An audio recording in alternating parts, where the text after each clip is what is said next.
Bisaya News Patrol. Nasikop ang usa ka lalaki sa bypass operation sa lungsod sa Konsolasyon. Kapobrehon sa kinabuhi dili babag aron makabot ang mga pangandol.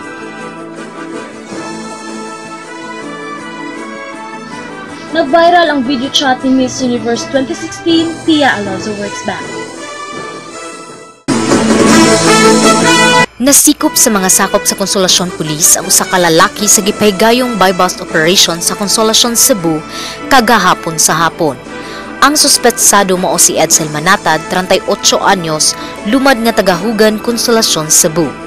Nakuha sa mga kapulisan ang duha ka dagkong pakete ug 7 ka gagmayng pakete nga gituuhang shabu. Gibana-bana nga mobalor og 50,000 pesos. Dugang pa ang 500 pesos sa lain-laing denominasyon nga gituuhang gigamit sa illegal nga gimbuhaton ug 200 pesos nga bypass money. Matud pa ni Edsel nga wa siya magdala og illegal nga droga, pero niangkon siya nga mogamit siya niini. Matud ni SPO1 Socrates Burinaga, Desk Investigator sa Konsolasyon Police Station, nagkagrabi ang krimen sa maong barangay tungod sa illegal nga drogas ug gipaningkamutan nila nga masolusyonan kini.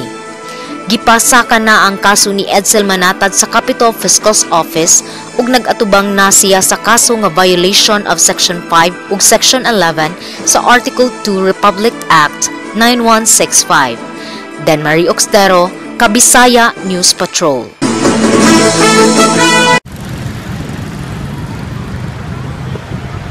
Kini ang dagan sa trapiko sa may Fuente Osmeña Rotonda diin makita nato sa tuong bahin padung kini sa may downtown area kundiin bag-uhay pang nanggawa sa ilang tag-sa-tagsang buhatan samtang ang walang bahin padung sa may Kapitolyo, Iscario ug Barangay Guadalupe, Dakbayan sa Subo.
Mga kabisaya, ato susiyon ang kahintang sa panahon. Ato na sinati ang 28 degrees Celsius na nagdala og pangkuwan-kuwan ipagdagko. Sa nakita nato din sa screen, walay kausaban ang kahintang sa panahon. Busa, ayaw kalimti ang pagdala og payo. Keep safe mga kabisaya.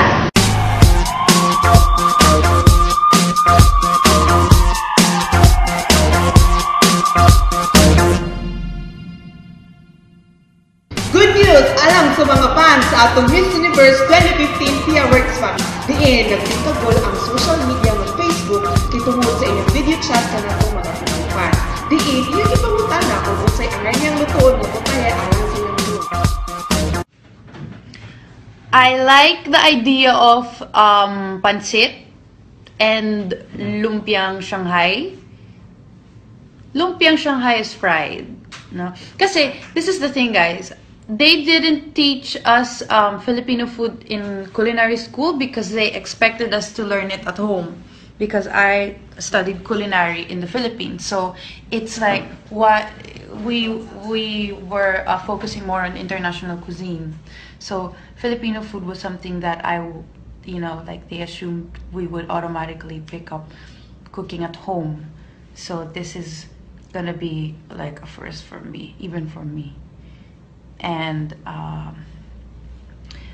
dinuguan, who's gonna try that? Ako lang kakain nun. Sa nanggawas mo ang lechon, pansit, chicken adobo, kare-kare, dinuguan o puchero.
Sa atong feature story, kawad o hilipapag ang makabot ang mga pangalan ani na si Berjo Lugares sa Bukatan.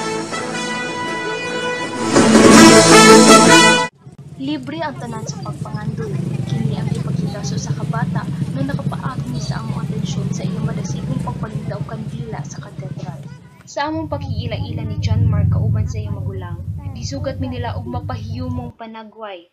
Makita silang tamis nga pahiyom nga sila malipayon sa ilang gibuhat. Bisan sa kalinghod sa ilang pangidaron, nahimo pa nilang mutabang sa ilang inahan si Manang Silirena. Dila ra gyud among gisaligan, gikan na sila eskwelahan, ag-abot gikan eskwelahan, alas 5 mga rin na midiri, maninda mi kandila. Time nga moangal sila kapuyon, ako maingnon kung mopahuway sad mo. Unsa man to mahimo og kuma? Naginusarang nagbuhi sa iyang mga anak human na Ani byuda. mao ni siya. Wala niya panumbalin Ano ang man ang kakapoy sa iyang kabubuangan. gibuhat tungod ug alang sa iyang mga anak nga makahuman sa pagtungha. Isa kapuyon gani ko. Mokuan gyud ko kanang imo. Maningkamot yang ako mo ba kay para lang sa pagmaos ko mga anak, mga akong gitan-aw. Kay nakita man sa namo na ningkamot sila. Mo na ako giingnan, bahala mo sa kalisod nato. Bahala mga dila lang ta. Basta pag-eskwela di gid ninyo pabayan. Ang pamilya ni Manang Silirena nakikuyo lang sa ilang paryente. Ingon ani lang kagamay ang espasyong gihatag nila. Wala nila panumbalinga ang kalisod sa ilang kahimtang, mas naningkamot sila aron makahawas sa ilang sitwasyon. Doy ako maging pulis. Engineer. Para makatabang niya sa akong mama na kanang dili na yang may salamat ni kay wala jud mi kanang bigla. Ang ilang storya sa kinabuhi, usa ka inspirasyon na bisan sa kawadon nagpabiling lig-on ang ilang pamilya para makabot ang maong pangandol. Mary Joy Bagares, Kabisayan News Patrol. Dili gid nato pabayan. Kini na matapos ang public sa balita karong adlaw. Kini ang kanunay ninyong kauban matag hapon. Christine Makikina, Teresa Ilaya, alam sa Kabisaya News Patrol.